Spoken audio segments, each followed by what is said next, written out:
여러분 장애를 극복한 인물하면 누가 떠오르시나요? 아마 많은 분들이 헬렌 켈러를 떠올리실 겁니다. 보고 듣고 말하는 것이 불가능했던 헬렌 켈러는 장애를 극복한 인물로 우리에게 잘 알려져 있는데요. 우리나라에도 헬렌 켈러처럼 장애를 극복하고 부시 전 미국 대통령 행정부에서 국가장애인위원회 정책 차관보까지 지내신 강영호 박사님이 계십니다.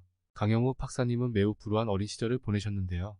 13세에 아버지가 돌아가시고 이듬해 축구를 하다 공의 눈을 맞아 실명 판정을 받으셨고 아들의 실명 판정의 충격으로 뇌졸중에 걸리신 어머니가 사망하셨고 가장이 되어 밤낮 없이 일하던 누나가 과로로 인해 사망하셔서 강영호 박사님은 10대 때 동생 둘을 둔 가장이 되었습니다.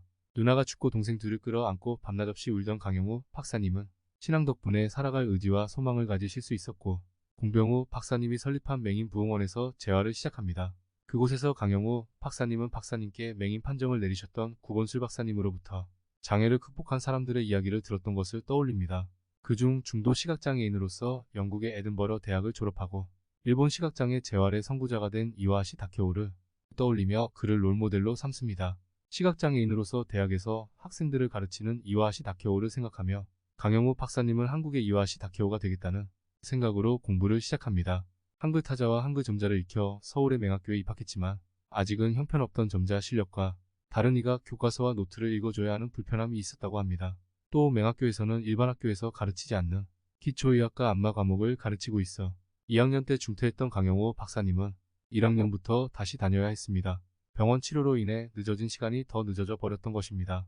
당시 시각장애인은 안마사 아니면 점쟁이가 돼야 했는데 안마사가 되기에는 몸이 너무 약했고 기독교 신자였던 박사님은 점쟁이가 될 수 없었습니다.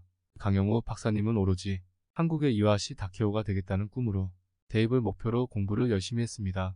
열심히 공부해 여동생의 손을 잡고 신촌의 와이대 교무처에 원서 접수를 하던 날 교무처 직원으로부터 맹인은 원서 접수를 할 수 없다는 말을 들었고 기독교 학교에서 장애인에게 입학시험을 치를 기회도 주지 않는 것은 부당하다고 반발했지만 받아들여지지 않았습니다. 강영호 박사님은 지난날 부모님이 살아계실 적에 박사님 댁에 피난을 오면서 알고 지내게 된 목사님을 찾아가 이를 논해드렸고 목사님께서 사방팔방으로 수소문하고 고생한 끝에 와이대의 관계자분들을 설득할 수 있었습니다. 그렇게 박사님은 우여곡절 끝에 입학시험을 치를 기회를 얻게 되고 10등이라는 성적으로 와이대 교육학과에 입학하십니다.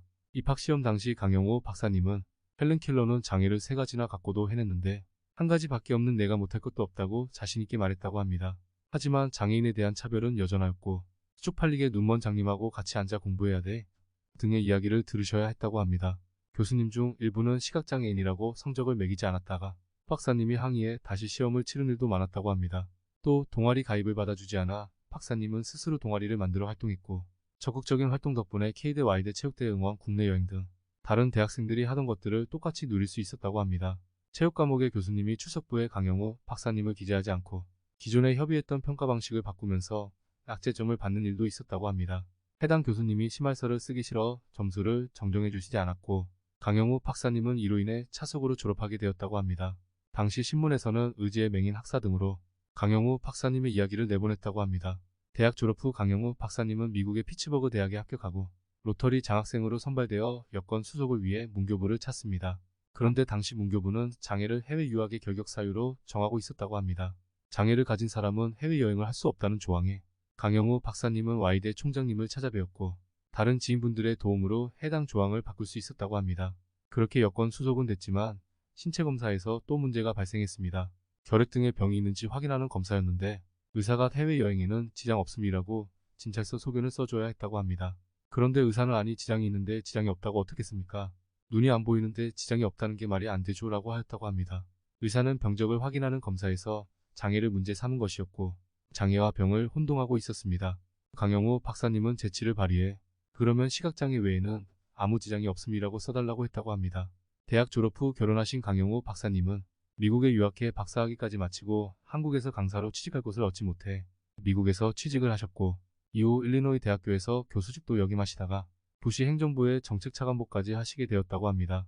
슬아의 자녀가 2분 있으셨는데 2분 중 한 분은 아버지의 눈을 고쳐주겠다며 안과의사가 되고 다른 한 분은 오바마 행정부 법률 상임고문이 되는 등 자녀 양육도 훌륭하게 해내셨다고 합니다. 이런 강영호 박사님의 일생은 1994년 MBC에서 눈먼 새의 노래라는 제목의 특집 드라마로 방영되었습니다.